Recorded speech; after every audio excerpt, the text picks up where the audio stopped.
for being here today. As you guys already know, we're going to go over kind of the basics of the whole process of what a grant is, how to apply, how to get all your information like your DUNS number and SAMS numbers. There's a lot of resources out there that are about what grants and resources are available, but it's important to know how to even get to the right place to apply for those grants, because since they are mostly federal, they do come with sometimes some hoops to jump through, and they do all have certain reporting requirements. So we want to make sure that everyone is very well aware of kind of the process of applying for a grant, so you don't waste your time if it's not right for you. And that way you can just be set up for success. So we're going to hear from Jim and Jessica with Matson Consulting. They are two amazing grant writers that we work with and have really high success rates and know basically everything there is to know when it comes to grant writing. So it's really, really important to, familiarize yourself with them and get their contact information, because they can help answer a lot of questions in this process. And then we also have Kyle Player with us from the Department of Ag, and she runs the ACRE program. So if you're not familiar with that, I highly suggest you check that out as well. There's a spring and fall curriculum, dependent on kind of where you are at in your operations. And she gives out grant money as well. That doesn't come with as many stipulations. So she's another great person to know as well. So Kyle, if you want to add anything. Yeah, thank y'all. And again, sorry for the technical difficulties. If any of us freeze up, just give it a second. Again, I apologize. But as our Kate said, my name is Kyle Player. I'm in the ACRE program, which is the Agribusiness Center for Research and Entrepreneurship. And I work very closely with Laura Kate and very closely with Matson, with Jim and Jessica, to secure grants for ourselves and to secure grants for farmers like y'all or agribusiness owners, whatever you happen to be doing in the agriculture industry. So we get questions basically every day of, how do I apply for a grant? Am I eligible? What does it require? What happens if I get the grant? So on and so forth. So we wanted to put on this, webinar on to kind of answer some of those questions. We are recording it. So as we go through, and if you miss something, you'll have the opportunity to go back. I'll send y'all this recording. It'll probably be tomorrow because it'll take a while for it to download, but and for me to convert it, but I'll get that out to y'all. But as we go, if you want to put any questions in the chat, Jim and Jessica are going to be keeping up with that along with our Kate and I. So or do the little hand raise thing on your on the computer there. And other than that, I think we'll let Jim and Jessica kind of take it over and get us started. Thank you, Kyle. Let me share my screen really quick.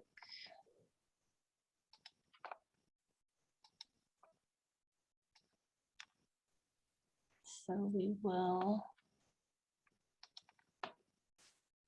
start that off. So just a quick overview of the agenda for today. So we already did our introductions, but we're going to kind of go through the first step of really understanding what grant programs are, how to look up information about them, how to find them, and then some of the registration processes that might go along with them. Then we'll have a brief break, 5 minutes. During that time, you guys can ask questions. We'll try to answer some that are in the chat. Or if you raise your hand or something during that time, you can provide them verbally. And then the second portion, Jim will take over and we'll go through a little bit more about how to get into actually writing the application, planning out how you want to do your application, and then reporting at the end. And then we'll have a wrap-up session where you guys can ask any final questions that you have, and it will also have our contact information at the end. So I won't go through in depth, but special thanks to the Specialty Crop Growers Association for letting us put this on today. Here's just a little bit about what they provide, as some of you already may be familiar. And then the same with ACRE. Like Kyle said, we work closely with them, and they'll also have a little bit more information about their programs a little bit later in the presentation. So you guys can learn about those specific funding opportunities that are available. And then we are Matson Consulting. We're located in Aiken. Jim here, he has about 30 years of experience working in the field. I've known Matson since about 2013, writing lots of grant applications. So that's kind of where this comes from, is we found some kind of common, not issues, but barriers to people applying for grants. And so that's kind of what we want to go over with you all today. So let's get started. First things first, the grant should be your tool. It's not the end goal for your business. So with that in mind, you don't really want to look for, you want to look for grants that will help you get to your next step or overcome whatever hurdle it is that you have currently. Not really a program that you're going to have to change your entire business just to fit into. So keep that in mind while you're looking at those. So some questions to ask yourself. This might be in the way. As you're trying to figure out if grants are right for you is, one, is your chance of winning going to be worth the effort that you're putting in? And effort being the time that you're providing, time that you're taking away from other activities that you might be doing.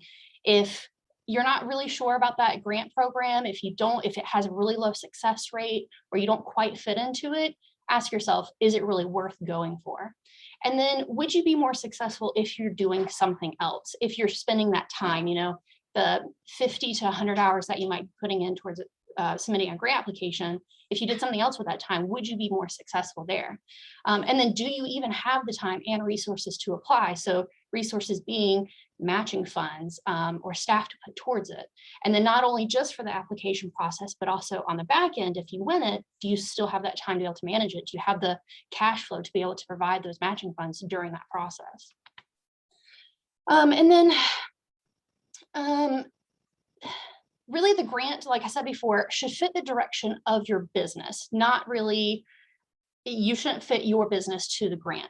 And so if you apply for these grant funds, are they going to delay your business operations? Are they going to keep you from doing something that it is that you really want to do, because now you have to switch to focus on whatever it is that this grant wants you to do? And will it actually come at a time that's going to be helpful for you? So looking at when the funds might actually come in, if you're going to be waiting a year to get that funding, but you've already kicked off a project that you're doing right now, is it actually going to be helpful when the money arrives? And also, grants aren't free money. So even if there isn't a match requirement, which I think we'll get into a little bit later about what that means, but it's not free in the sense of you still have to put your time and effort towards it, and also with managing it. And then if there is actual money going into it, could you spend that elsewhere? And just keep in mind, if you're not willing to put in your time, your resources, your blood and sweat into it, should someone else, why would the reviewers then want to fund it if you're not able to do it? The other thing to keep in mind too is that getting grants can be good leverage for you, because if someone is willing to invest in your project and award you funds, that may be kind of the incentive that other people need. And once they see that, to also award you additional funds. Okay, so let's talk about identifying grant programs and some places that you can go to look for those. So I've listed out a couple websites here, a couple suggestions, but really an internet search is your friend. So looking for specific sites like the USDA site or Grants.gov, those can be a little bit more technical, but they will have some good resources and links for you to some of the grant programs. You can also look at your local nonprofits or nonprofit foundations in general. A lot of times they have grant funding available. Friends and relatives, if you've got a neighbor who applied for a grant before and they were successful with it, ask them what it was, see if it was actually worth all that effort. Look for some regional grant lists too. I think Kyle has a list through SCDA of some grant programs and stuff that are appropriate for farmers. And so I'm sure she'll be willing and be able to share that with you guys. And then just other local funding agencies like SCDA or other organizations, just look to them. Even if they don't directly provide grant funds, they can usually lead you to somewhere that you can find more. All right, so understanding your grant program. So here are a couple steps of how to go about when you are looking at grants and you say, okay, I found one, kind of sounds like it might work for me. Now what should I do? So first you want to try to find the grant announcement and the request for the RFA if it's available. Read it in full. Look for specific things like the submission process, the due date of when you're going to have to turn it in. figure out if you're actually eligible for it, and not just you as an entity, but also the project that you want to do is your, whatever it is that you want to spend the money on, can you actually spend the money on it? And then if you still have questions or if you want to find out more, just contact the program lead. Almost all of them will have somebody's contact information listed, whether it's an email or a phone number, and just reach out to them and say, hey, I'm interested. Here's my general idea of what I'm thinking of applying for. Do you think that that would actually work? And most of the time they'll tell you up front, yes or no, or it could be if you did this thing slightly different. So talking about finding requests for the applications, there's a couple ways you can do that. So obviously, depending on what type of program it is, who provides it and all of that, those are gonna all look different. This is a common one that I've provided here. It's the Value Added Producer Grant, and it's through the USDA. So this is a good example of what a lot of the federal grant sites will look like through USDA. And so this is their just main page. You can see up front, it's got the banner that says that if the program's open or closed, when it's due, all of that. And then if you look at those tabs that are included there too, the overview gives you an overview of the grant program. It will generally list out some information about, who's eligible to apply, what you can apply for, how much money and all of that, but it will be very summarized. What you really want to look for is that to apply tab. That's where you'll have more information about like templates for the program, which you definitely want to look for. The RFA or the formal notice of funding, that will be the full actual list of rules that you want to look for when you're applying, because it doesn't really matter what the website says a lot of times. I mean, it's a good source to get the information for and to get a summary of what the program's about, but whatever is in that actual, you'll see it's in the blue box, it says the Federal Register notice. That's where you want to go for the actual rules of the program, and that will spell out everything that you need to know. And sometimes it can be a little intense, a lot of small writing. But again, that's where if you look at that and then you have questions, come back to somebody like the program officer or even to someone like us, and we can help, kind of go through that language with you and figure out, does it actually fit for you? So again, a few things to look for on here is that federal notice, templates if they're available, and then any other links to information that they might have that's available for you with that program. And so here's another screenshot of Grants.gov, which I mentioned before. So a lot of programs, well, I say a lot, but some grant programs may require you to apply through Grants.gov. And this is what that website looks like. So up here, up at the top, you've got the search bar, very, basic search bar, but that's going to be your friend, because if you know what program, so if you know, okay, I heard about this value added producer grant, let me go type that in, which is what I've done here. You can find the listing for it and it will provide, again, kind of the same information, but when is the grant going to be due, who's running it. But what you really want to look for is those tabs of the related documents and the package, because that's where it's going to have all the juicy bits of how you actually apply for the program, what's required for the program, all of that. So these are just two examples of websites, how you can kind of look at them.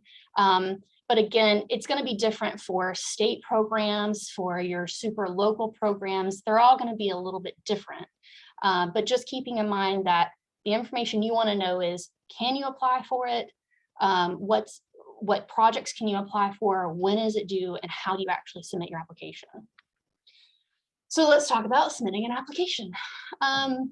So in general, when you're looking at those announcements, some will say that they need to be submitted as a hard paper copy. Some say that they can be submitted online through Grants.gov. So just some things to keep in mind when you're submitting a paper copy is, just check that you've actually printed all the pages that you needed. Make sure that your printer didn't mess up halfway through and print half a page somewhere or a giant streak down one.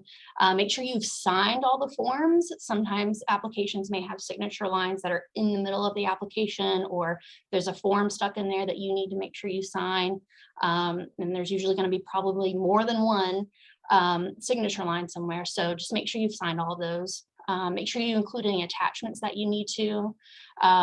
And then we recommend placing all of the documents into like a large envelope, seal it up if you need to. But that just makes sure that when you're transporting it to whatever office you have to turn it into, or if you are physically mailing it, that it's not going to get messed up. And then we also recommend that if you're turning it in person, to bring a separate signature page that someone in that office can sign that says you actually delivered it, because you just never know that you drop it off one day and they say, well, we never actually saw it. And you're like, I swear I left it with that person. Now you have a signature and a date that says, I actually physically came to your office and I dropped it off. So that's just something that we generally do. It's not required, but it's just kind of a good practice. And like I said, you may also be able to submit your application online. Generally, grant programs are going to have direct instructions about how to submit it. So if you need to PDF it and all of that, usually you do need to PDF any sort of grant application. It's a good practice anyways, because something gets deleted, something gets changed, it's less likely to happen in a PDF. And then make sure you're including any attachments that need to be along with, you know, if you have a narrative or signature pages or something, that they're all included in there too. Make sure you register with whatever submission site it is well before you actually need to submit it. So if it's Grants.gov, you definitely have to do that very early.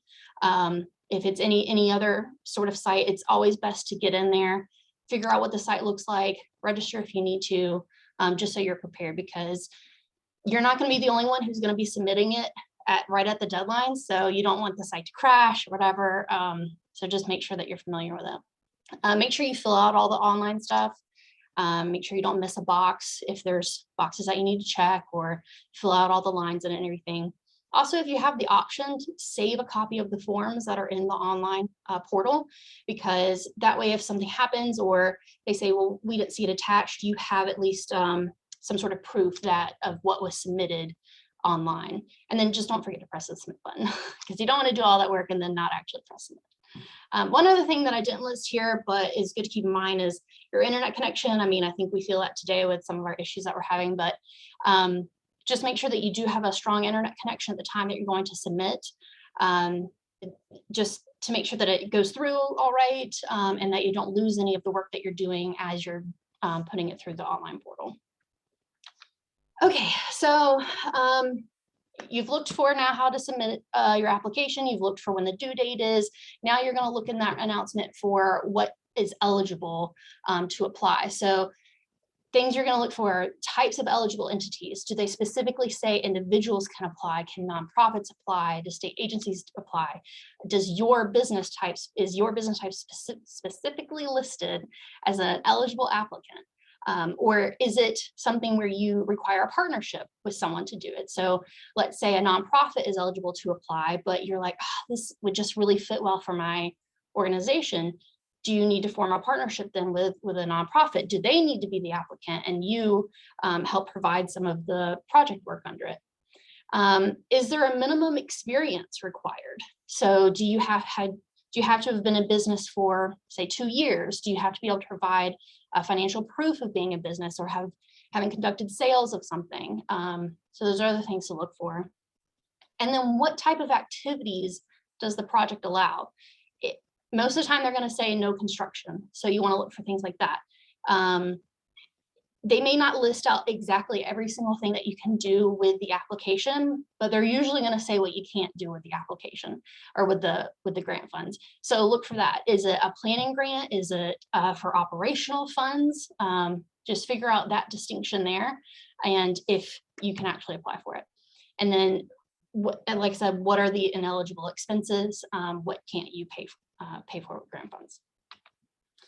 And then you also want to look for what's going to be your strategic impact in the grant, and what is it that they may be looking for in that? Are they looking for you to create more jobs? Are they looking for you to increase sales or feed more people in your community? What is it that they specifically are trying to address with their program, and how can you fit into that? How can you develop your scope to where it's addressing those needs that they have? And then also sustainability. How is your project going to be have that long-term impact after the grant funds are over? And how would you actually continue to provide whatever it is that you're doing, those services or that impact, beyond the grant period when you no longer have those funds? And then some bad news about expenses and stuff when you're looking for that is that there's not a lot of grants that are going to fund trucks, tractors, or buildings, is what we generally say. So you may be able to find some good loan programs for that, but when looking specifically at grants, it's going to be very difficult to find them for this. That doesn't mean that there may not be a local grant out there or something that exists. I think like Kyle's program would help fund, some farm equipment and things like that. But generally, federal programs aren't going to fund these items. And then just a couple of examples of programs that are out there. I'm not going to go into depth about a lot of them because the main focus of this is just kind of getting you guys started and looking at grants. But these are some ones of note, obviously, because through ACRE and especially Crop Association. And then I'll cover some of the USDA programs that are out there too. So I think Kyle or Laura Kate mentioned that ACRE has 2 programs. Their curriculum program is provided in the fall, and those are for folks who are kind of getting started. Maybe you don't have a fully developed business yet. Maybe you've just started selling some stuff, but it's still in the startup phases. And so this is a great opportunity for you to be able to develop your business a little bit further, to develop a business plan, which you'll do over the course of, 6 weeks, Kyle? Yeah, so with it being Right. online again this year, there's 5 classes and then a pitch day. Yeah. So 6 total. Yeah, so basically you are able to develop a business plan for your operations during that time. And then at the end of it, you will provide a pitch to a panel of judges who will then select 5 participants, and they have the opportunity to be awarded up to $5,000 in grant funds. So it's a great stepping stone for you. And it's also a good way if you don't have some of your business information formalized into a business plan. It's a great way to get that started. And it also gives you access to some good resource providers like through Clemson Extension, because they teach the class too. And it's free of charge. Oh, yes. Yeah, very important. And then the second one is the advanced program. This one's offered in the spring. This is for folks who maybe you've gone through that curriculum class, you've developed your business plan, you've got a better idea of what you want to do and how you're going to do it. Or you've maybe been farming for a little bit longer and you already have established operations and all of that. You can apply for this program, which is just, the requirements are just a business plan and the grant application. And then if your business plan is selected, then you would provide a pitch. And then you have the opportunity to be awarded up to $25,000 from that pitch. And so it can be anything that's ag related. It doesn't have to be, just produce or something. It can be something like, I think we had people who were doing ag related online stuff. Yeah, we've had so tech. you don't have to. Yeah, we've had tech, we've had dairies, we've had beef, creameries, little bit of everything. It just have to be an agriculture business. And again, this one's also free of charge. And as Jessica briefly mentioned a minute ago, mine's one of the few, if you want to build a shed, do it. If you want to buy a delivery truck, do it. Mine's unlike others where you're pretty much not able to do any of that stuff with other grants. With mine, that there's no stipulations other than we have you sign and say you will not pay off debt. That's the only thing that we say you cannot do with it. Alrighty, and then and so that one's generally due. Applications are usually due around May, so that one will be upcoming in the next year. And the curriculum one is currently ongoing. So if you're interested in applying for that one, you'll have to wait until next fall for that one. And then a couple of Specialty Crop Grower Association cost share programs. Laura Kate, are you guys still doing the cold storage one? Yeah, we still have both of those. Okay.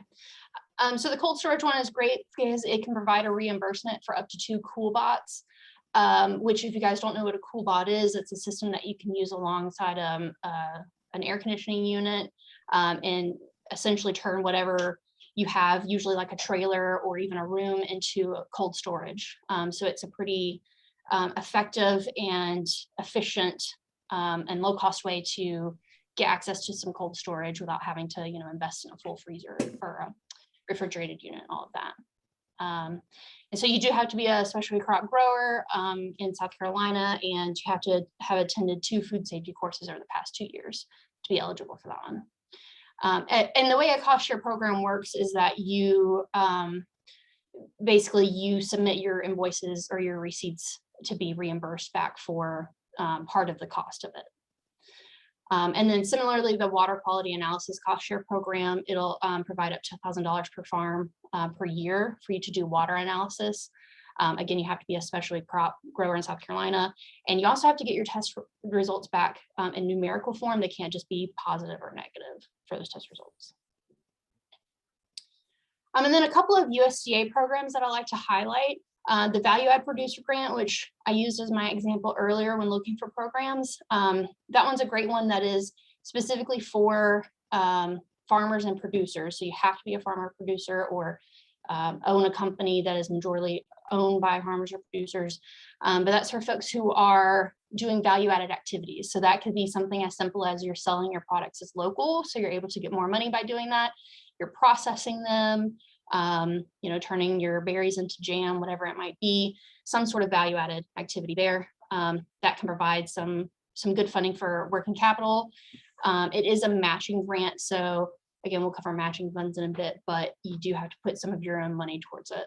Then there's the local food and farmers market promotion programs. Those are 2 separate programs, but they generally focus on providing access to local foods and increasing consumption of local foods. That's one, like I mentioned earlier, about needing some partnerships on, because that one has to benefit multiple people, multiple groups. You can apply as a farmer, but you really have to have those partnerships in place of who you're going to be working with and who else is going to be benefiting beyond just your farm. The Rural Energy for America program is a grant and loan program that can provide funds for you to do energy efficiency projects. So that would be updating infrastructures to make them more efficient, like, for example, replacing windows so that you can lower your power bill. You can also use the funds for renewable energy, like solar panels or wind turbines, and getting those installed on your farm. And then the Southern States Producer Grants, those are another small producer grant program. You have to be a producer to apply, but it's mostly focused on research, not necessarily on farm operation costs. So they don't like to pay you to farm. They want to pay you to conduct research on your farm to answer questions that would help other farmers. I think one of the examples that I saw was using rabbits as like a form of for fertilizer or something like that, but it's essentially helping to address issues in the farming community. And then the EQIP grant, I don't know a whole lot about that one, but it's another opportunity for you guys that can help fund. Do you remember much about that one? Sure. But it's helping to fund for farmer operations and equipment, particularly if you're looking at conservation measures and other things. Oh yeah, that's right. Yeah, it's mostly focused on conservation and getting into, I think it's because it's through the NRCS. Yeah. So that's another program that could be available for you guys. Okay, so let's talk about some popular registrations that you're going to have to do when you actually want to apply. And so this is specifically focusing on getting your DUNS and SAM number. You're almost always going to have a DUNS and usually going to have a SAM as well. So for federal programs, yeah. And so the DUNS is the Data Universal Numbering System, which you're never going to hear again. It's always going to be referred to as DUNS. But you want to complete this first before you start working on your other registrations like SAM. This is going to be conducted through Dun & Bradstreet. And when you're done, you're going to receive a 9-digit number, which is going to be referred to as your DUNS. And I've noted here at the bottom, and I'll say it multiple times, that process for getting your DUNS, it should be completely free. You should not have to pay anybody in order to get your DUNS. And then once you've gotten your DUNS number, you can move on to getting your SAM number, which is the System for Award Management. This is going to be conducted through sam.gov. Make sure you look for that .gov at the end. If there's a sam.com, don't go there. This process may take a couple of hours for you to complete, but it will also take longer because you have to get a form notarized and sent in as part of that process. So make sure that if you're applying for a federal grant like the value added producer grant, that you do this well in advance to make sure that you get that paperwork taken care of before it's actually due, because you need it to be approved.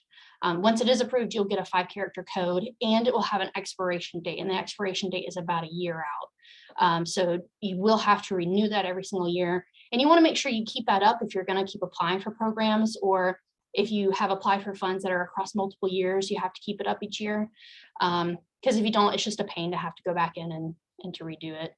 But again, completely free process. If someone says that they want to do it for you, they'll just charge you a couple $100. Don't do it.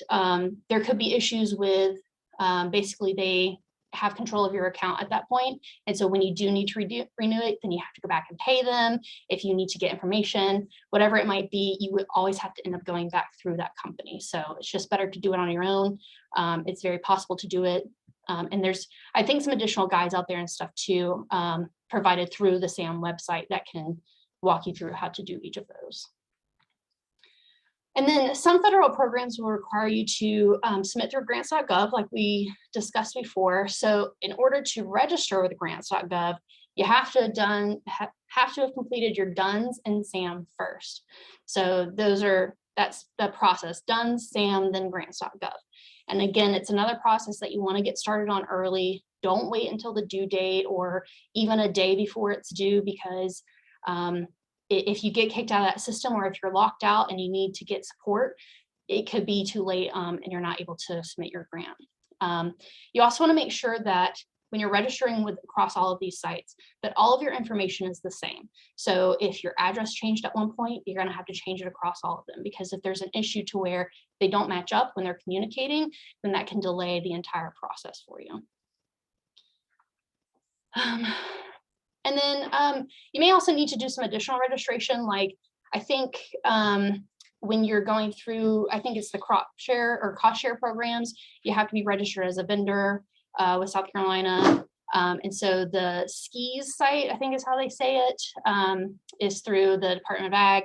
So you'll just need to go through there and register. Again, registration is free. You also don't have to be a legal business entity to register. You can be an individual to register through there. So, and that, as far as I'm aware, that does not require a DUNS or SAM or anything like that. So that's just a straight registration you can do through that site.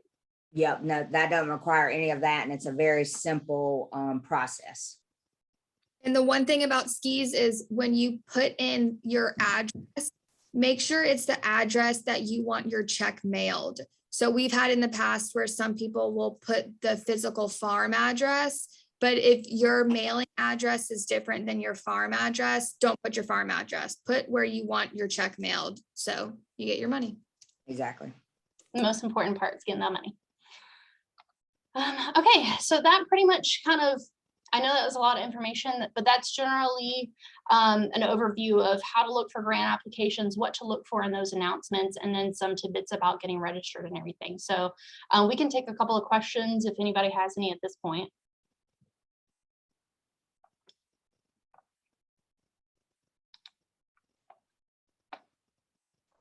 Hi, yes. This is Jeff Davis out of Batesburg, South Carolina. I have a question for Miss Kyle. I sent a message on the messenger, but I was just curious, how far along are y'all in when was the start date for the acre fall session?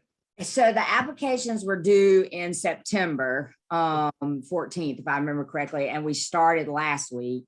So I just saw your message. So unfortunately, it's too late to join, especially because it's a competitive process. So we had to turn away several.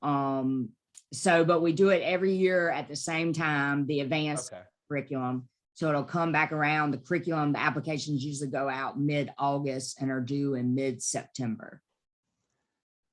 And you need to do the fall session first to do the. No, you do not. That just helps you. So if you haven't put together a business plan, and if you're interested in getting direct help with that, the curriculum can be that. But no, you do not have to go through the curriculum to apply for the advanced program. Okay, thank you. Mm-hmm.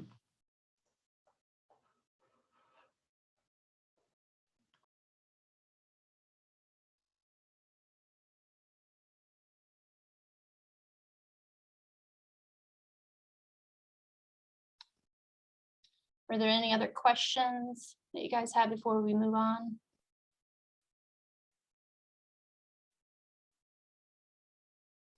I think that's good. Well, we'll have time at the end too, if you guys have additional questions by then, and we can address those.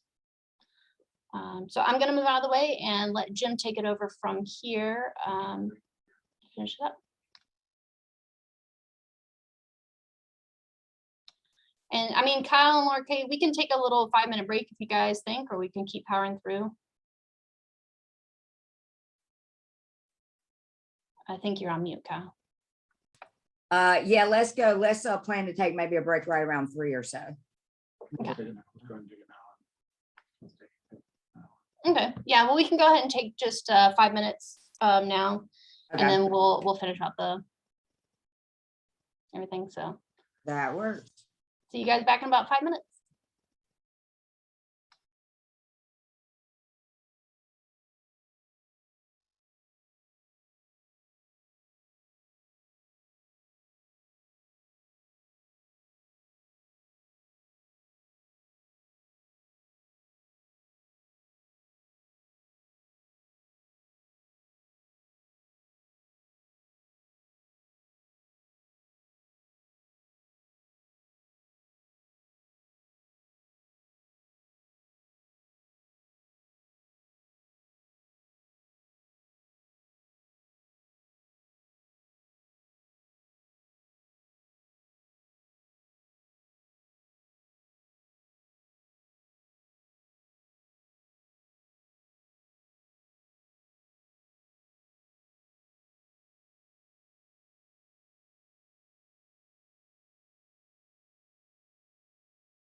And if anybody had any questions while we're waiting another minute or two, feel free to tap out and we can answer them or drop them in the chat real fast.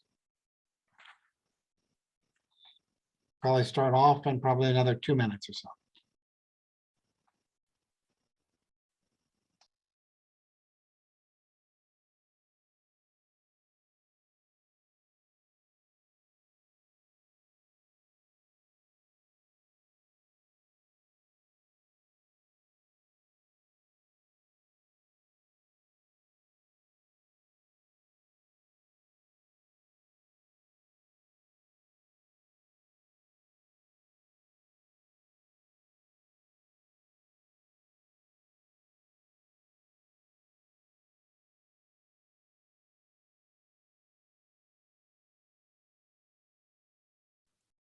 Jim, there's a question in the chat from David. You see it?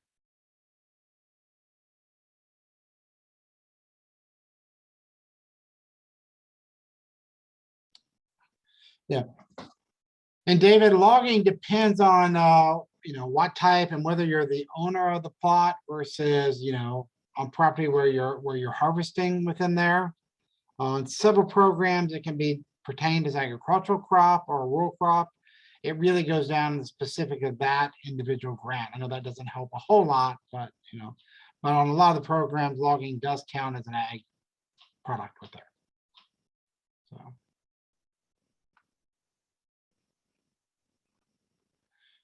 And Kyle, Laura, before we dive in back with stuff, I don't know if y'all had anything you wanted to comment, say at this point in time, or Nope, good to go. cool. Let me dive in. Let's see. I'm gonna make sure.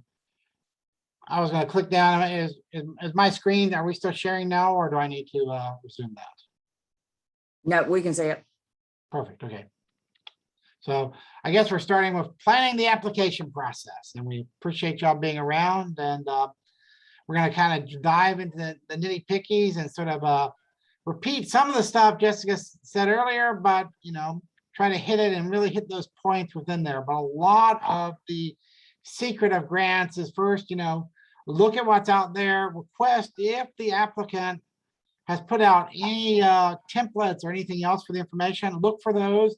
Do a quick Google search for past applications. Even if you're thinking about applying the next year, look at the systems they're doing. They tend to reuse the same format, no matter who you're applying for. They like everybody likes the way they do things.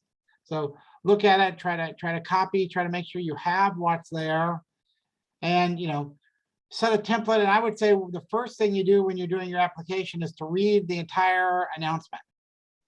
And I know something that we see a lot is people get started and they want to get started on a grant application. They read the first requirement and get started on that. And I would say before you write anything, read the whole thing. Sit down and read it all through. Make sure how you understand what it fits together and what they want, for the applicants. And the key thing to do that is have plenty of time. If you're trying to do it, start on a grant application, particularly some of these complicated federal ones. Like the value-added producer grant can take 100 hours to put together a whole application. I mean, again, it can be $250,000, so that can be a nice return on your time, but it still is a lot of time and effort on some of these. Even some of the simpler ones are going to take 5-10 hours on working on it. So make sure you're trying to start before the last minute and get the routine, or you could be like my son who starts on number 1 on a 10-page report, writes his name on the top of it, tells me he started. So by starting, that means, you got to get started, but then you got to keep working along in the middle part as well. So, make sure you have that time, make sure it's coming out of it. And here's the one of 2 big secrets on how to win grants. Prepare ahead of time. The best impromptu comments are the ones that you write before the speech, right? The same thing with grants. Get them done ahead of time so you have time to work on them, think about them, have people look over them. That you have time to have problems, because as we all know, Murphy is an optimist. And so get that done and just work through so you have that time to really get it and win and know what you're working on. One of the key things that we think about that extra time is because what's in the application is what's down. It's sometimes hard to put that down. Friends of a feather flock together. So show who you're partnering with, why your application makes sense, who's working on it, are you working with extension service? Everybody who's here is working already with the, Specialty Crop Association, who are you working with? Who says who you are with this? Also, think about when you're doing things that you already have a team working with you. You may be an individual farmer, but you have your family that's working on it. You may have, parents or other who's advising you. You may have kids that you're using as slave labor, but all those things that you're putting out, but also who are the professionals that are working there? Do you have a lawyer to help you do paperwork? You go to accountant every year, they're part of your team. Any crop consultants, feed consultants, all these other people that you work with and deal with, be sure to kind of talk about them when you're partnering and thinking about your project as a whole. And also, farmers work together. Do you share stuff with a farmer down the road? Do y'all share equipment? What's working on it? What are those pieces that you're working on, and how does it fit into the community? Yeah. Hey, Jim, sorry to interrupt. We're still seeing the done slide. So Okay. And Jessica's last slide. Okay, let me go back in. Sorry, I didn't want to interrupt you. You're on a roll. No. Let's share screen. Right. No. There we go. Is that better? Yep, got it. So you missed the exciting green handshake there. So there we go. Now it had said it was paused on this side, so that's why I was checking.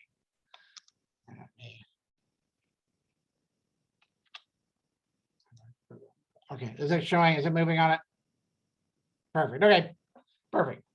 So matching funds, and Jessica alluded to this a few times, and this is if you're not going to put your own skin in the game, what's going to happen. So most grants have the concept that you've got to provide some sort of a match. A lot of them say it directly, that they list it as one of the requirements, but I can tell you, even for funders that don't directly require you to have a match, if you can show how you're committed to the project and how you're putting money into it, if you have somebody, if you come up with somebody and say, well, I'd like to have money to start my own horse farm, but I'm going to go to graduate school in another state. But if you could take care of funding that and having to hire, families to operate and do all that, it's going to be pretty hard to find somebody that's going to be committed to that project. So it's what are you putting in? So what are your efforts? And so matching funds are, you're particularly talking about funds in the sense of dollar signs, but also in your time, in your effort, and your thought. Think about what you put into a grant ahead of time. Even if it's a new venture you're thinking of, have you spent the last 2 years thinking about it, working about it, trying to develop it? Or did you just follow up the turnip cart that morning and decide, hey, this is a great application, I think I'm going to go for it? I know which one I would prefer to find among those two, the one that put the time and thought in it. So, what to put in, what is that commitment? What are you doing with it? And when it comes to matching fund, if we required it on the federal side and lots of other sides, there's sort of a split, and this can get confusing for a lot of people between a cash match and an in-kind match.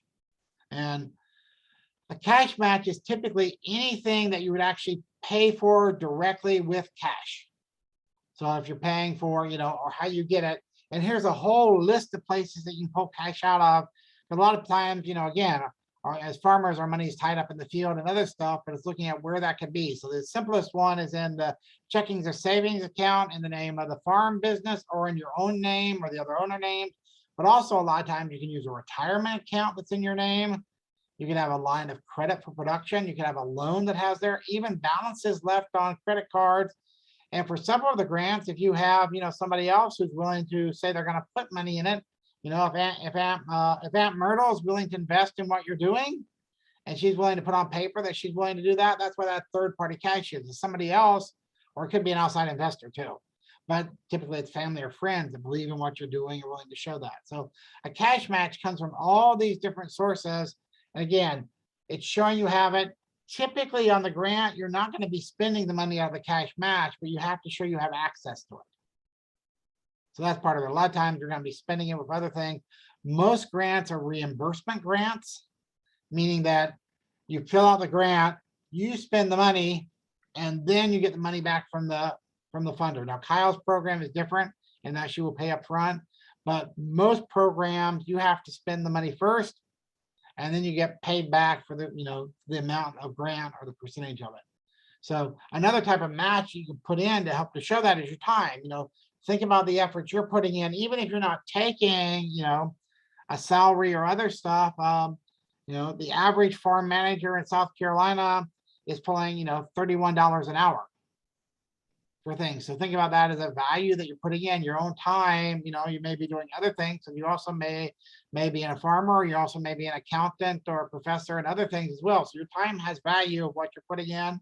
The product that you're creating, if you're giving out samples, if you're doing other things, the inventory that you're putting in that can be matched. It's helping to put into the product and shows that people are committed. And also if you have other donated products or service, if you're, your feed provider is willing to give you a bag or two of feed, if you're working with extension agents that are helping you work on this project, all those are donated products that you're getting the value of to your particular project. So those are called in-kind match, because you're not actually writing a check out to get that, but it has a value of what you're putting in it. If you have volunteers that come and show up, if you have people who volunteer to help you, at the farmer's market on the weekend, sitting there, a family member working, again, those are in-kind match. It's helping on the project. So you can count that. That can be a type of match, and it may be directly required under the grant, but also just talking about that commitment that you have from the community and friends and others helps to make you a better project, right? Everybody wants to have people that are supported and show what's going in, and that people are willing to commit to the project.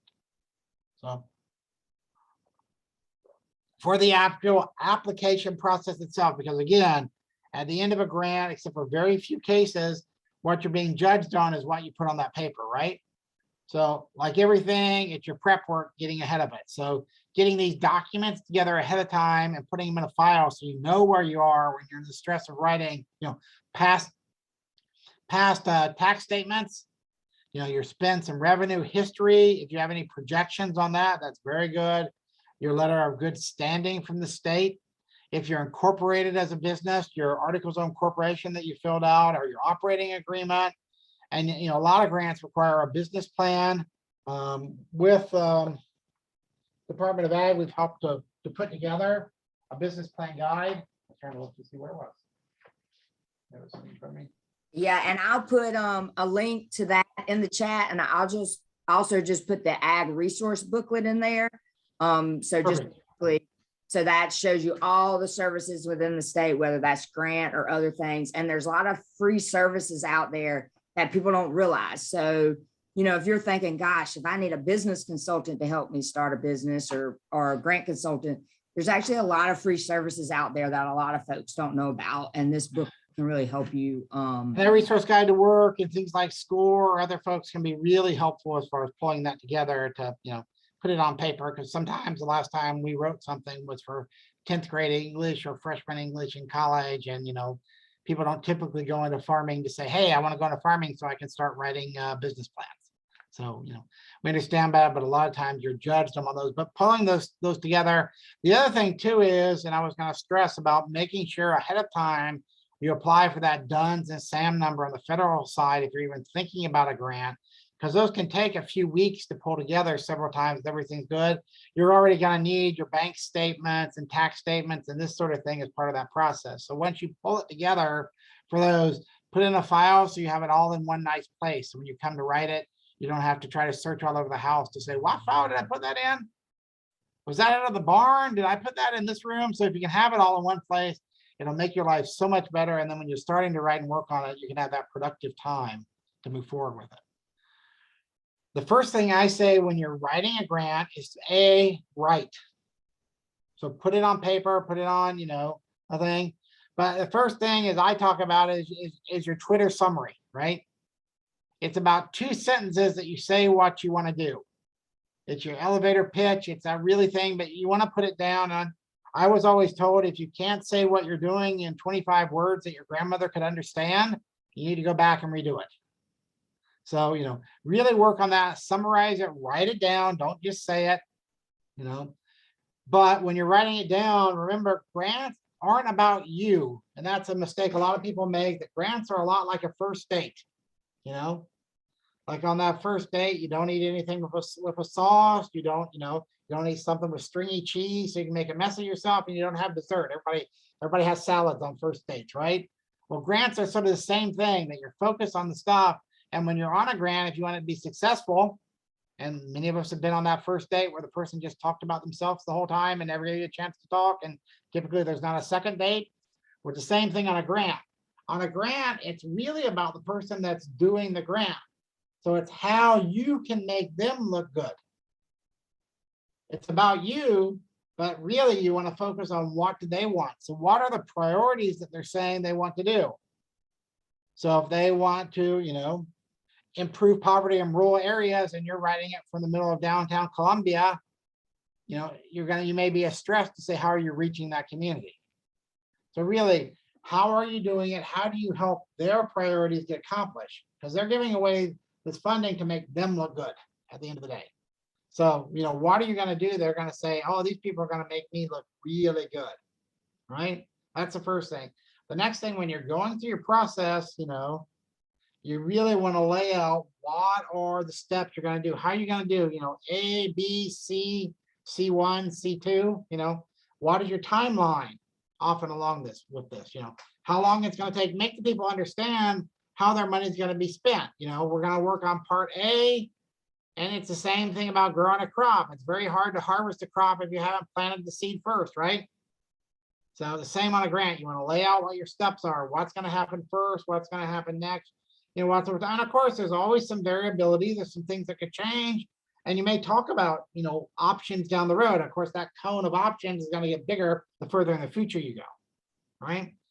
But talk about the steps. Make sure other people understand them and they're not just clear in your mind. And I use this example every time. I know Kyle's sick of hearing me say it, but I wrote a grant 20 years ago, and when we were working on stuff, and I talked about that we were going to be, processing pork, and did the whole grant and never once said, a porky is going to the market. He's going to be cut into pieces and come back as bacon. And the grant reviewer got confused because they did not understand the euphemism of, what processing was. But being very clear, because there's so much jargon, there's so much specific stuff in agriculture, even if somebody reading your grant is an ag person, if you're talking about raising lambs, they may be, a fruit tree producer or pecan tree producer. So you never know. So try to get out of those things. And when you're writing it, put those steps, but also don't use jargon. In fact, what I always say is, like what they say in social sciences, if you want people to relate well to you, parrot what they say, right? Well, the same thing with a grant. Use the wording from the grant, the announcement, the template. If they're talking about it in one type of wording, use their wording back for it, and they're going to be successful. That's the wording they're most comfortable with, the funders are comfortable with, the reviewers are comfortable with, and then, parrot that wording back to them, do you, exemplify, productivity growth, we exemplify productivity growth by, increasing our sales 300%. So be sure that you're repeating what they say, call and effect. It works great for songs. It also works great for grants. The next one is, stress your accomplishments. It's about them, but what are you accomplishing? And people get confused a lot, which is why I want to separate that. It's not what you're doing, it's what you're accomplishing.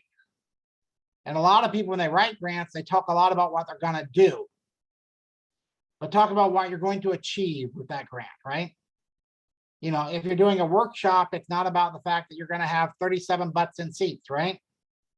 It's about you're going to teach, 37, high school students how to, apply for jobs. And 27 of them are going to be successful of finding a higher paid job.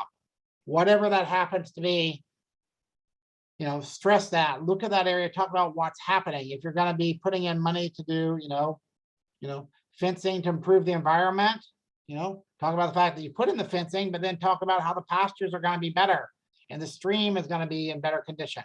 All these type of things that you're talking about, if you're going to do a sales grant, how it's going to increase sales and how you're going to make higher income, not just sales, but how you're making higher income. So hopefully that one, just really stress where that's coming from and what's happening on those pieces. Whoops, I'm going crazy there. So, and of course, when you're telling that with it, what happens, a story, photos, picture tells 1,000 words, right? find third party people that can help to do it, but make it personable. Talk about how it affects you, how it's changing people. You know, we're going to donate bikes to folks in Africa so that they can then go to school and change their life by being educated. Your $100 buys a bicycle and changes a life, right? These are the things you're trying to focus on. What you're going to do with the grant, make it about individuals and make it something that's measurable, you know, and how you could say, we're going to improve our business and sales by 37%, right? We're going to increase and find 25 new customers in a county 50 miles away from where we are. You know, be specific, I can't talk, specific, and make it for something that's going to help people understand what it is you're talking about, where it's coming from. And some of this, I talk about getting things ahead of time. You know, almost everybody has a Facebook, Instagram, you know, other site with it. You know, get it out there. You have your story. You already have responses probably from your viewers on those platforms. You know, have their comments are coming. How are they affected by it? That's a great spot to have beautiful pictures already about what's going on. You know, what have you done? Have you been listed in, you know, newspapers, brochures, programs that show what you're doing, what's been standardized, what you're putting together for this, you know, how you're growing, how does it impact, have those things that support the statements you're making. And if it could be, you know, third party, people that are writing about it, interviews, other things, even better.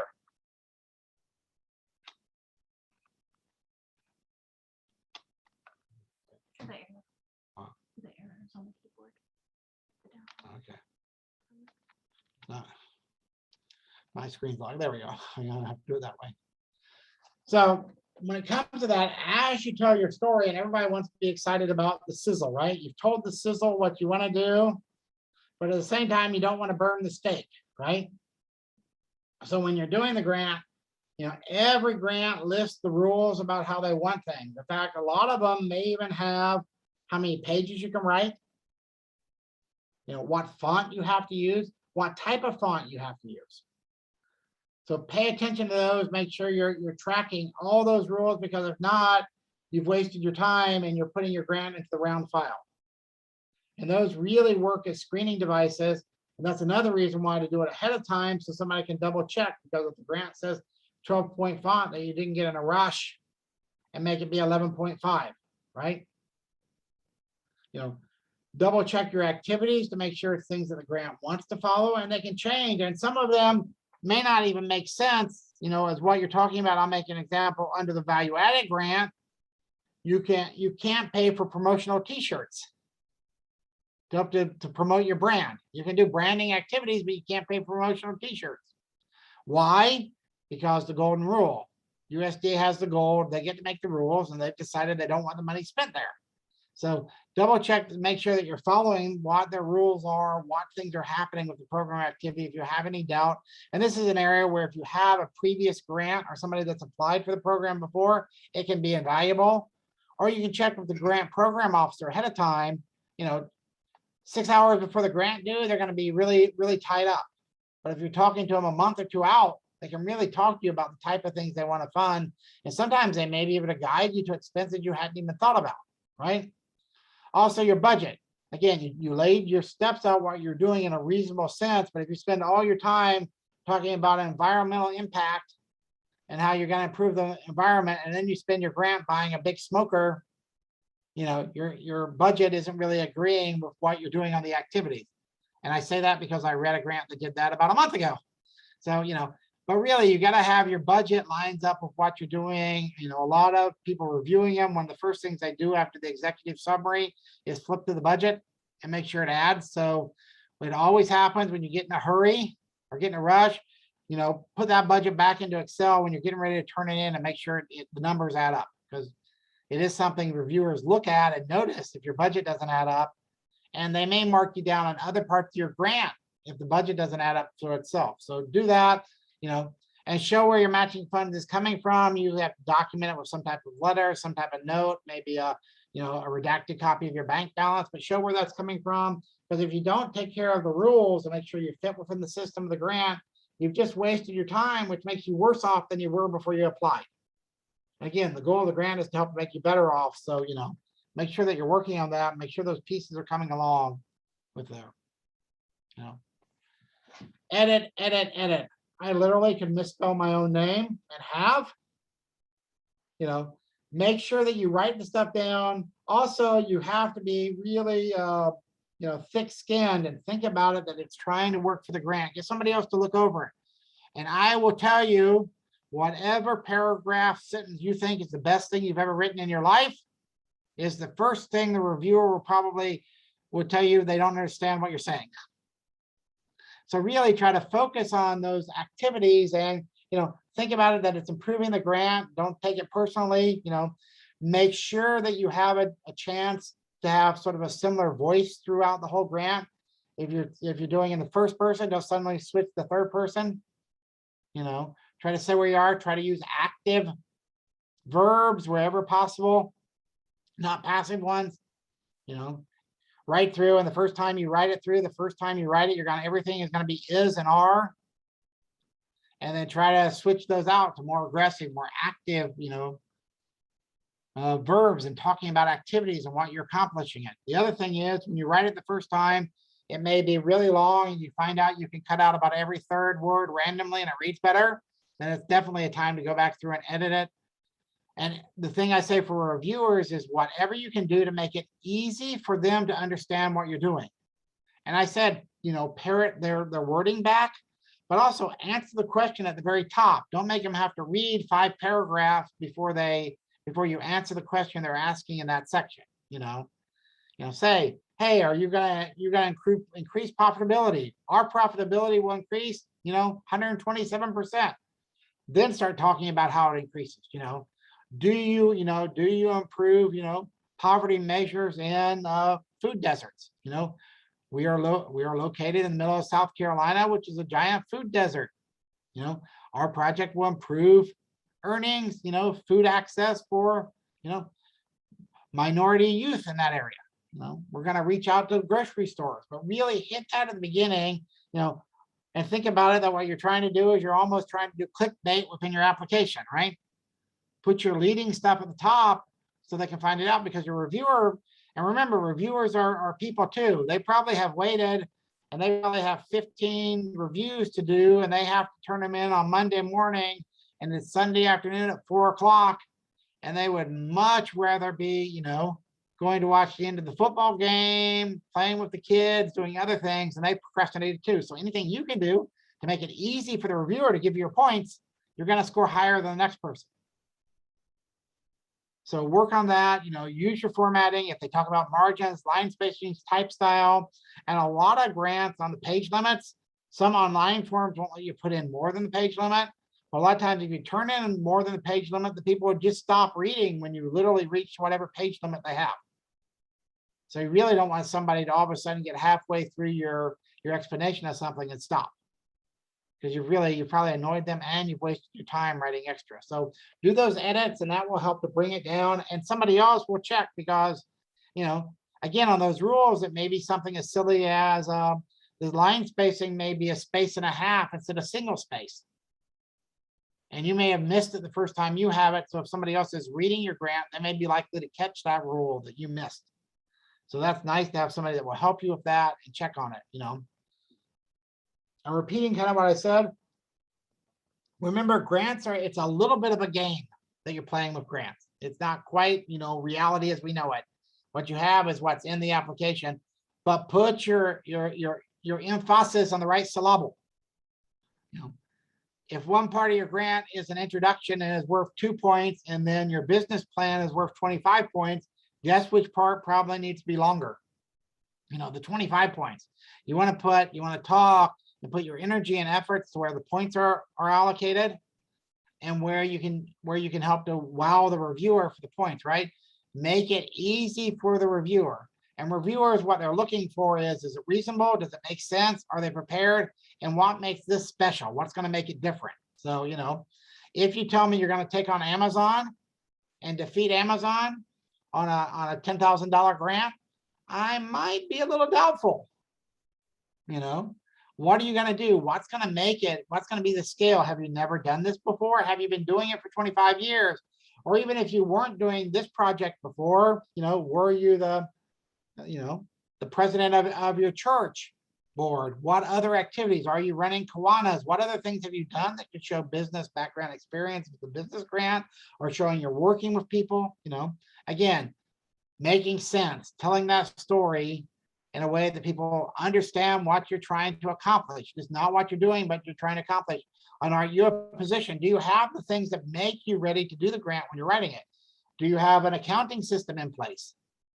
If you're going to be, producing more land, do you have access to more land? What happens if we have a hurricane, flood, rain, drought? None of these things ever happen in South Carolina, right? So how are you going to address those, contingency plans? What happens if things go wrong? How are you going to address it? How are you going to deal with that? Are you prepared for that? Can you work with your neighbors, some of those partners we talked about earlier? What helps to make it make sense, make you so you're strong? And at the end of it, what makes yours different? If it's that you want to sell stuff at the farmer's market, well, what makes your fruit different? What makes your activity different on this? Are you just the fourth table on the second aisle at the, at Soda City? What are you looking at? What makes you, make that reviewer feel for you, and what makes you different, and that's, again, selling a little bit of that sizzle. What's happening with it? So sort of said this a different way, the strongest application in grants, because it's, it's about the story, it's about what you're doing, right? Is ones that tell a good story. Everybody likes to listen to a good storyteller. Now, that being said, you don't want to push it out till it's a fishing yarn, You don't want to make it that old story about the fisher, the fisherman, the one-armed fisherman that, how long were the fish caught by the one-armed fisherman that were this long, right? You want to be able to tell that pieces, put all the pieces together, answer the questions they're asking you in the application. If they're asking it, and sometimes it may seem like they're asking the same question again, sort of double check to think about what they may be asking differently. Because if they're asking the same question, or what you think is almost the same question, what are they going after? What are they looking for? Again, it's about them, not about you. So think about what they may be asking that's different.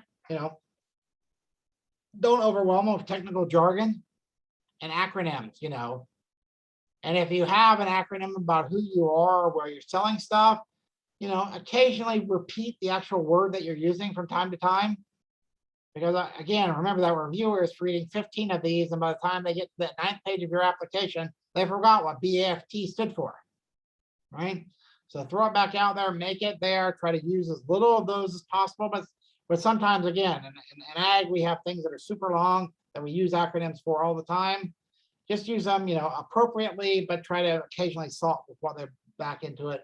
And then make sure that you have a work plan and budget where it adds up, makes sense. And, at the very least, check it for spelling areas. If you can, run it through something like Grammatica or one of these online apps to check for grammar and structure. That can be really helpful. So double check it. And I say, part of this process of grant writing is that story about running away from the lion in the Veldt of Africa, right? You got the two folks running away from the lion, and first one looks over the second one and says, we can't outrun the lion, and second one looks back and say, I'm not outrunning the lion, I'm outrunning you. And that's the story of the grant. It doesn't have to be a perfect application. It has to be good enough to be funded. So you're trying to outrun the other applicants. And the person that gets the last person funded on the grant, their money spends just as well as the first person funded. So, just think about that when you're working on it, that you're trying to beat the other one. And so what you're trying to do is to eliminate as many of these weaker positions you can do. And even if there's a question in the grant that you maybe don't do as well, answer it to the best of your ability. You may get some of the points and help you outrun that other person that's weaker than you are in that, right? So make it simple to follow. You don't answer all their questions. You're going to take over the world, and you're going to be growing apples from your apple trees in 1 year after you plant them, or your grapevines are going to be, selling worldwide, 6 months after you planted the roots for the vines, all these fun things that aren't going to quite work, and that people don't know where you're heading. And eliminate as many of the typos and grammar mistakes and all that you can do. We all make mistakes on it. But, as much as you can get other people, and sometimes just having that extra time when you write something to have that grant sort of sit there and decant is what I call it, just sit on the shelf for a week or two and, rest on the ideas. You're amazing how much what you thought was really well written, that you look at yourself and go, I think I can do a better job on this. So really encourage you to work on that one with it. Also, I always say blame somebody else, right? Document your grant with other people. So if you're talking about local food sales, talk about how local food sales are growing. Well, you may want to bring in a newspaper article or an online article that talks about how local food sales are growing, right? Even better if you can find something that talks about how they're growing in your town or area, right? So get that data. USDA, the Department of Agriculture, has a huge amount of data. There's production data, there's county data, there's census of ag data. Grab that and use that data to help to back up what you're saying, how it makes sense within there. And then, if you have a business plan or you have a written plan, make sure you talk about it, that you have a plan. We've all seen the politicians. What do when they're running for office? They flail something around and say, I have a plan, right? Do we ever know what the plan is? No, but we know they have a plan, right? Well, why do they do that? Because it works. So it's the same thing when you're writing your grant application. You want to refer to your written plan. If it has to be included, then you actually probably want to have something there and not just blank pages, but refer to it. And then do statistics to help to show why it makes sense, why it's not just your idea, but who the demographic you're selling to is going to be there. How it's going to grow, share where that knowledge is, check on stuff. And like I say, Department of Ag has a lot of data that they pull together on these things that can help to support you. And again, the person that's doing those things and taking that extra time to pull together that data sources and show it, that also shows credibility that the reviewer is going to be interested in. You're more likely to get more points. Back to that 8th grade clear binder rule, right? Everybody wanted to have that clear plastic binder to get that good grade on our book reports and things like that. The grants are a little bit like that. If you can have it, if you're turning in a paper, by all means, make sure it looks good. You don't want wrinkled copies. You don't want stuff with it. But also, if you're turning it in online and cutting and pasting sections, make it look decent. The easier you can make it on the reviewer, the more you can see that's professional put together. We're all human. We're more likely to judge that better when you're working on it. And again, talk about your industry knowledge. What do you know? How did you come to the decision? Is this the first year you're producing something? Or have you been doing it 45 years? Did you grow up on a farm? Did you come to this idea if they're working on it? But show how you talk about, show how you're connected to other people in the industry. Do you go to, the agribusiness stuff and attend the specialty crop meetings? That's keeping you up on the industry. Share that, show how you're doing it. Those are the little ways how you can make your proposal stand out when you're working on it, and also show other people. I say blame other people. Get newspaper articles, magazines, other things that show it, and also ask people for letters of support and recommendation. Do other people support your project? And you want to do this ahead of time, because the first time you ask somebody for a letter of support, they put their hand on their wallet and they immediately start backing away, right?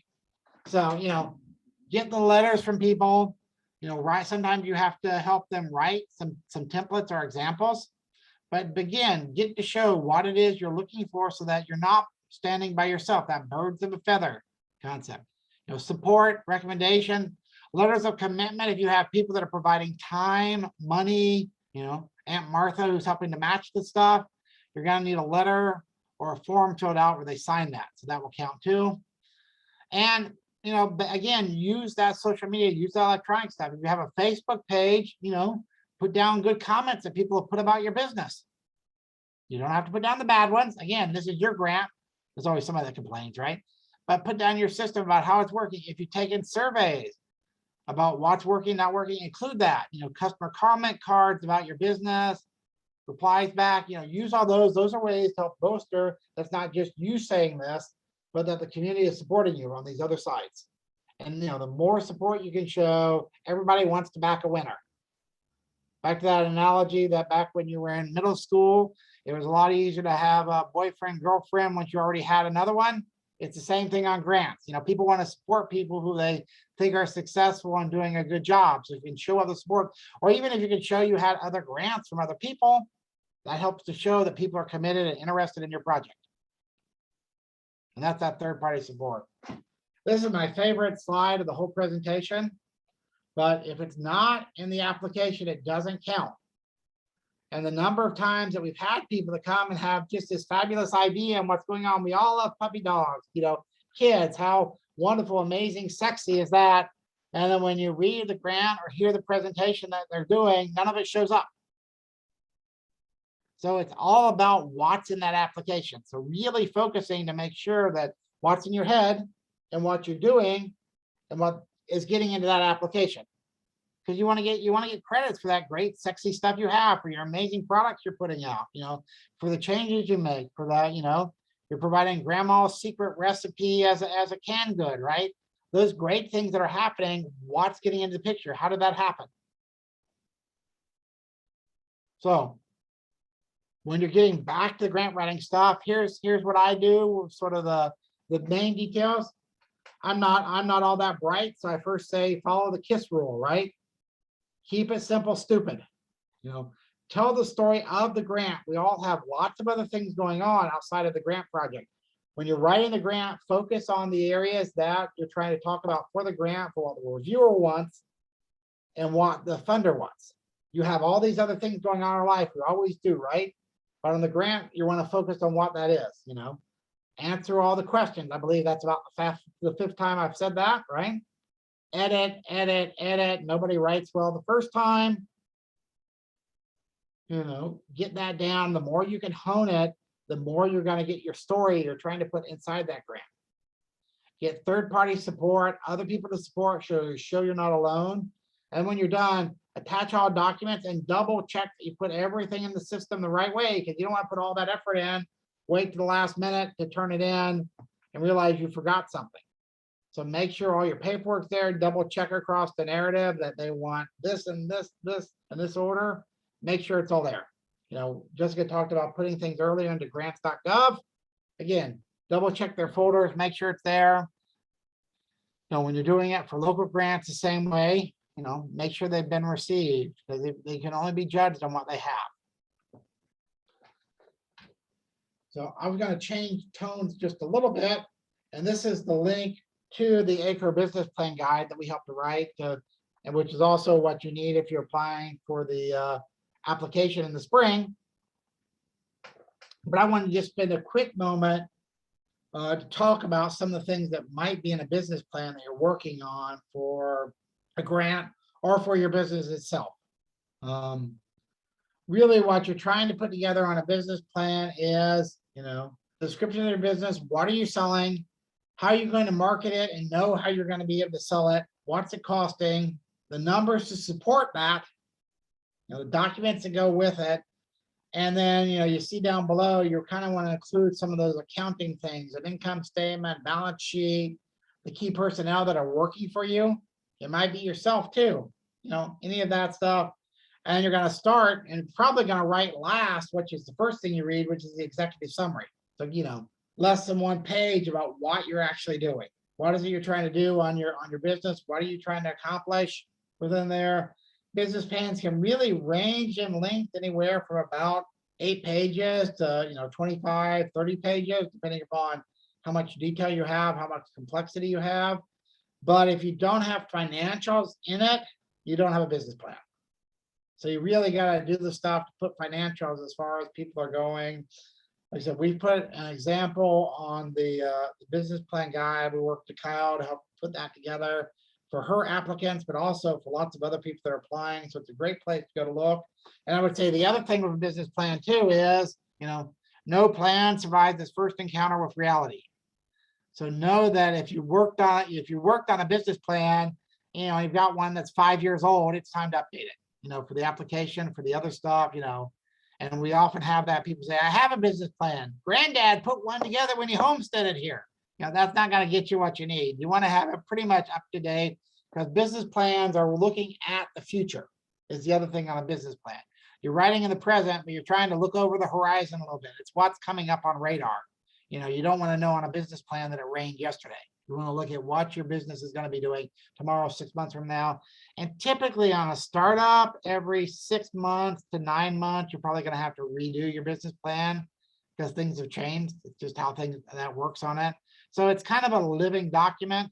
But I would say that, you know, if you can go back and do that, it will help you. It will also help on the grant side, having an up-to-date business plan. Again, people like to look at that and see what you're doing. Often people project a few years into the future. You know, with agriculture, more than 2 or 3 years out, I don't really believe, because who knows what's happening with weather, climate changes, other things more than that. Some people do up to 10 years. It's okay to do it, but you know, the numbers really start to get bigger and bigger and bigger off your guesses. But so it's really good to have the first couple of years done well. After that, it's a little bit of, you know, more art and science. So that's a good one on the business plan side, you know, talking about who you are, descriptions, what products are you doing, how are you going to sell it, what's it going to sell for, what are the numbers to keep the accountants happy and to keep the number stuff happy, and any supporting stuff about who you are. There's other things, some links to your Facebook site, maybe products, you know, packaging, other things, that sort of thing in there. Then several grants, you know, require a feasibility study. Several businesses pay for it. We do lots of feasibility study. In a past life, I wrote the USDA Co-op Feasibility Study Guide. We work on several feasibility studies each year. So I wanted to hit real fast. What is a feasibility study? Kind of how does it differ from a business plan as well? And a feasibility study is typically a third party look at your idea. It's often the first time that the whole pieces have been put together sort of from soup to nuts on paper to see, can it at least succeed on paper? Because if it can't succeed on paper, it's certainly not going to succeed in reality, right? So that's what a feasibility study does. They can really look at the analysis, and often on a feasibility study, you're doing different scenarios. You're saying that you do the what if. So you just kind of, you kick it and see what happens, you know. What if you don't meet that production target? What happens to the business? What happens if you do double the production target? You know, if you have labor, can you get that labor? So really a feasibility study will go in there, and they can go from, you know, moderately simple to immensely complicated for, you know, large building projects. Other times, you know, if you're just trying to sell things in the farmer's market or set up a CSA, you probably don't need a feasibility study to do that. You know, they often are particularly lenders, funders want them, particularly when there's a decent amount of capital involved in the project. They want to make sure there's at least a third party has taken a gander at what you're doing. Does it make sense? I want to mention it because some of these you know, grants require it for things. I just want to pull out what it is real fast. Talk about it, the details, you know, and what are you looking at in a feasibility study. If you see, some of these are somewhat similar to a business plan, but again, what are you going to sell? What is the potential of the market within there? You know, what are all the technical pieces? Can you put the stuff together? Is it able to do this? You know, has it been done before? Is it standard technology, or using a brand new way of doing something that's been done before? Why is the management people, and how can they do what you say you're going to do? And again, you got to have lots of financial statements on a feasibility study and scenario analysis about what's happening. So I want to mention that. I mean, they can range to putting together like 500 man hours sometimes to put together a feasibility study. I know sometimes our phone rings here and we get people saying, hey, I need a feasibility study for a loan, and can I have it by Friday? So, you know, it's really not going to happen with that. You're typically looking at a couple of months or something to pull one together. So back to that planning cycle, and if you need one, to get it done with enough time to make sure that can happen. So take a quick pause when you're doing it, because with the application and the turning in the documents, that's really not the end of the process on a grant. You know, but I will say, once you turn it in, keep a copy of everything. And I always recommend doing a paper copy as well as a computer copy, because a number of times that we get a call saying, do you have a copy of that? My hard drive just crashed. You know, so have a paper copy, put in a file along with where you're going to have those taxes and other strong things, so you can have it and go back to it. Whether you win, whether you lose, ask the people who fund the project for your score once the grant comes out. Probably not the very day it's announced, but check with them, find out how you did. Like everything, going back to it, unless you know how you scored, you don't really have a good idea how you're doing. You find out if you're funded, but were you that last person funded, or did you, were you one of the strongest ones? So find out what they're doing. Look at what your project is happening when you're doing it and as it's going on in time, because things change. A lot of these federal grants, it may be 6 months from the time you apply until you're seeing the funding, So look at it, evaluate what is tweaked, what you need, something you thought you were doing, maybe a big client you thought you were going to work with, they may have gone out of business, Check on those things, look at it. If you didn't get funded, be honest about what they didn't like about the application. Typically, it's not that just because they didn't like you, so what is it did? Is it something about how you wrote it, about how you didn't describe things? Did you do like me and use euphemisms about processing the whole time? What's out there? Look at it, be honest, try to be, and yes, I will say, as soon as they send you that score and critique you, the first thing you want to do is you want to do something out of peanuts and,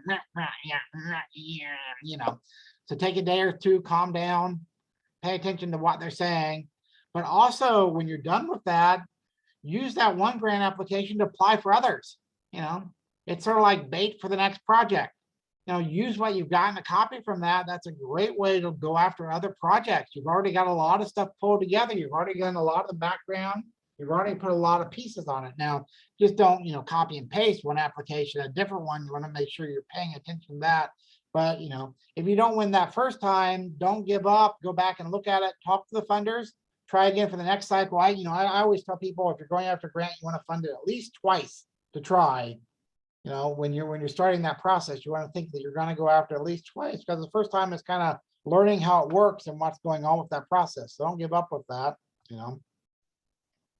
The other thing is if you get funded for something, don't wait till a week before your grant runs out to say, all of a sudden, I need some more funding. Oops, what can I do?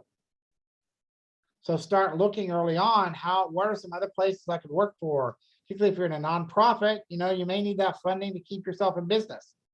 Keep the doors open. What can you do? What other opportunities out there?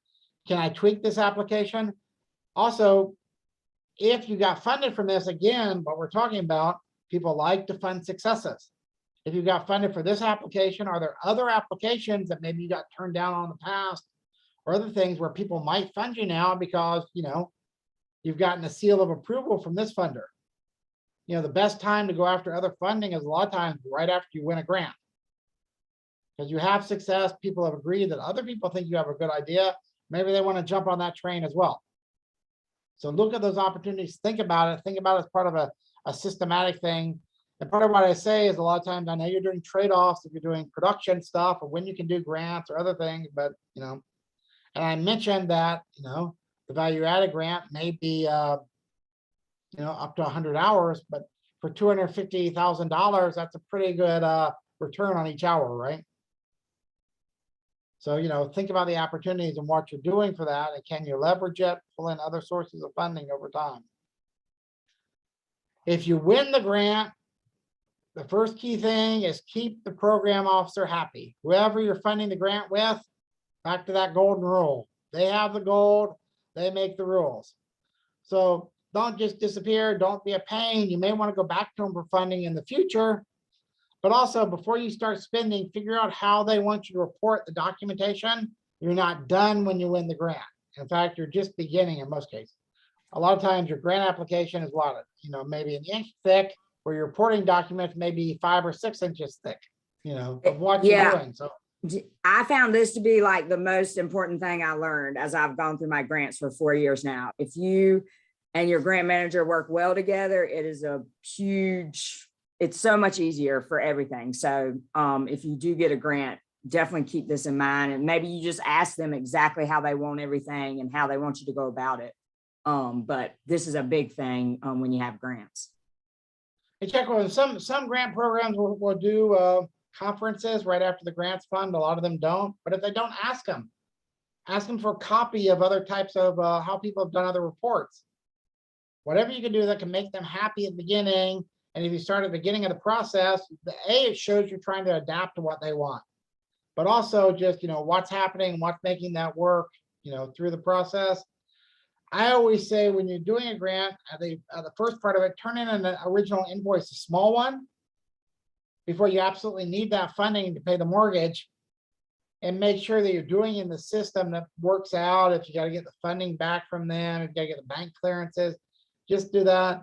And also communicate regularly with them. Now, you don't need to write them every day, but communicate regularly about how your program is working and what's working, but also let them know when things aren't working.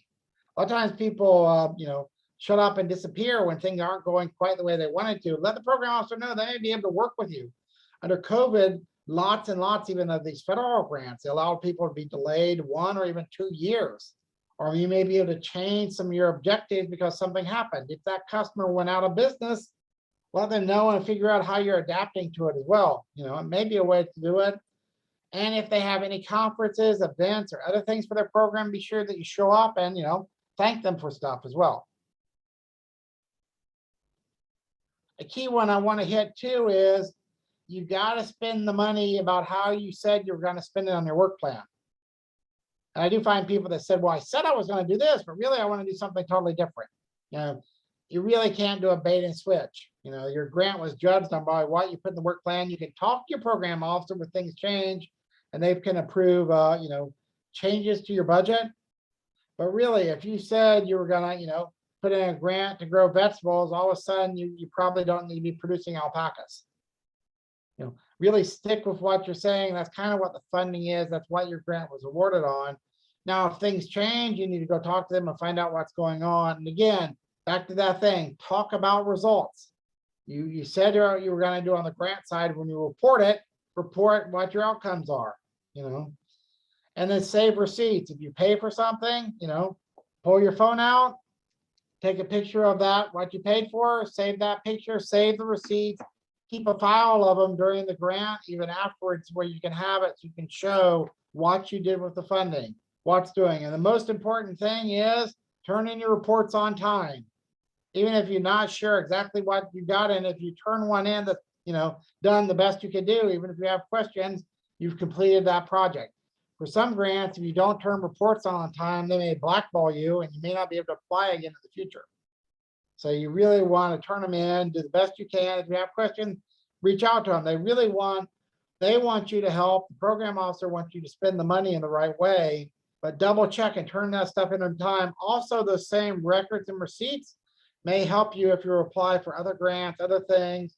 A lot of grants, and particularly federal ones, are taxable. They're going to be taxable as income. So you want to have these receipts too, so you can take them to your accountant and other things and show that you had expenses to offset that income.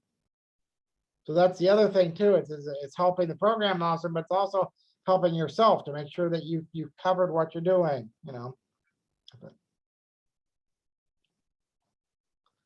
Measurement systems, and that's again what we're talking about. What are you accomplishing? What were these steps?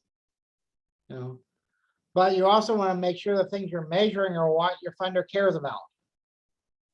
If they care about youth, you want to make sure you're probably having some youth measurements. It's great to be doing things for seniors, but you probably want to have youth as part of your measurements out there, right? Report what's happening. Again, I'm saying it again, report it on time and show how things are improving and changing because you got this funding. It's not enough to just show you spent the money. Talk about how you're changing, how things are improving. Setbacks happen, you can't be a wild-eyed optimist and be involved in agriculture. You're ready to talk about setbacks, talk about how they did. Last year the word of the year was pivot, right? Everybody was doing local sales. If you were selling to a restaurant, all of a sudden that business didn't exist. How did you change? How did you deal with it? How did it impact you? Were there good things that came out of that, or was it all negative? Be sure to talk about this to your funder. Let them know what's happening, what's going on with that. And again, it's all about keeping the funder happy, because the more you keep the funder happy, the more they're going to fill that piggy bank and get in the future. So if you're doing something, put a note out that says how important the money was done. Who gave you the grant? Who helped to pay for something? If you got a sign on your farm, it may be worth saying, hey, funded with a grant from, South Carolina Department of Agriculture. I can tell you that the Department of Ag, if they stop by, would love to see that, you know. Do know it's who believes in stuff, what's doing, but particularly if you're doing probably programs or things like that, you know, don't forget where you got the help from. And that helps, and that not only helps that funder, but again, if you have another funder that's kind of studying around, they see how you treat people. They may be more likely to help to fund you because again, you're helping to sell what they're doing, because at the end of the day, the grant isn't about you, it's about your funder. So sort of getting done for me babbling on with this one, but you know, for the grant, you know, first figure out if you have the time to apply. And if you don't on this cycle, maybe putting it down on a calendar for next year. You know, you may find out a lot of times we hear about grants and we don't, you know, we're in a rush, we have things going on at that moment. That's okay, that happens. You know, mark it on the calendar for next year, you know, 2 months out. And that can help you because you can take that time and use it to help to understand the program better. What are the details? What are they funding? What have they funded in the past? Because people are most likely to fund something that looks like what they did in the past, right? Work on these partnerships. Anything you can do to help to make you stronger and that group coming together, it'll develop it, will help you outrun the other grantees as well, right? Think about things in logical steps, write them down. Don't just say them. That's the failing out that we all have, right? But write them down, put them on paper within there, you know, and when you're working on them, make the right people happy. Make the funder happy with the fact that you're hitting on the stuff, make the reviewer happy that you're, you know, accomplishing the requirements of the grant, that you're following the rules, that you're gonna do a good, you know, job on the program.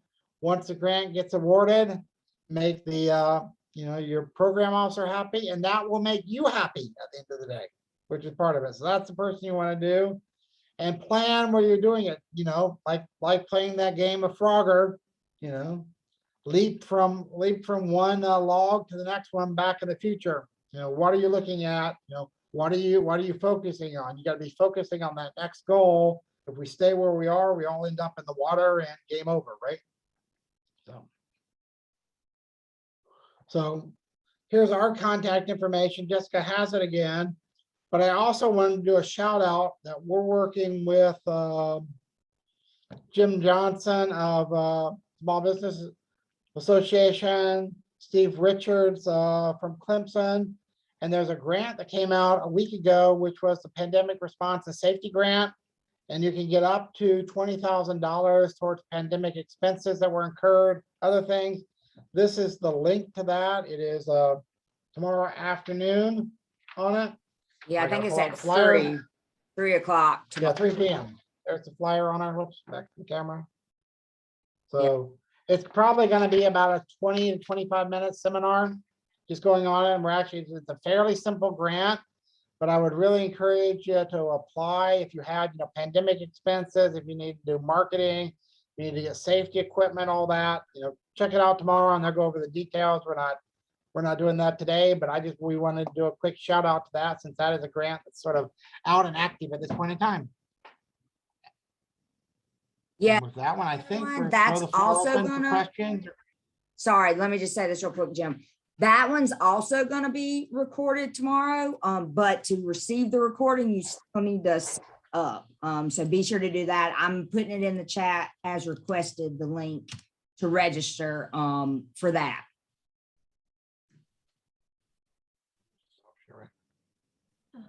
Unless you want to leave our contact information. Cool.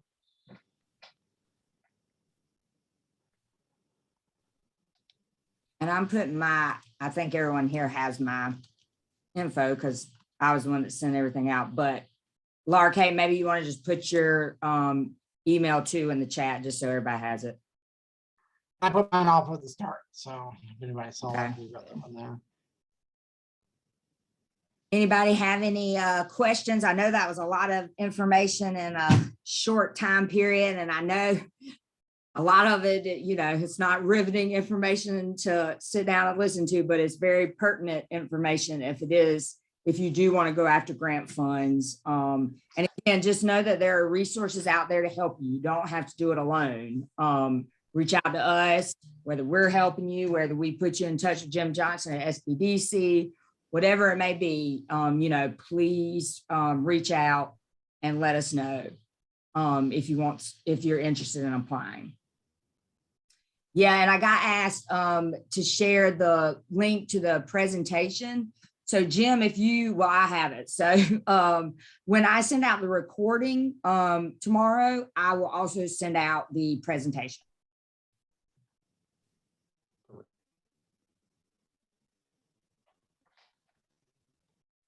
Any other questions, or we just put everybody to sleep while we're doing this? Yeah, No, it's a lot. So we thanks. You appreciate did a it. good job.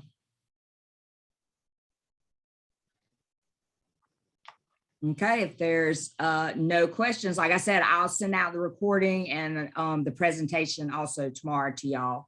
So thanks for hopping on, and we hope you found it helpful. And like I said, we do a good bit of webinars, so be on the lookout for other things we do. But thank you, everybody. Thank you all.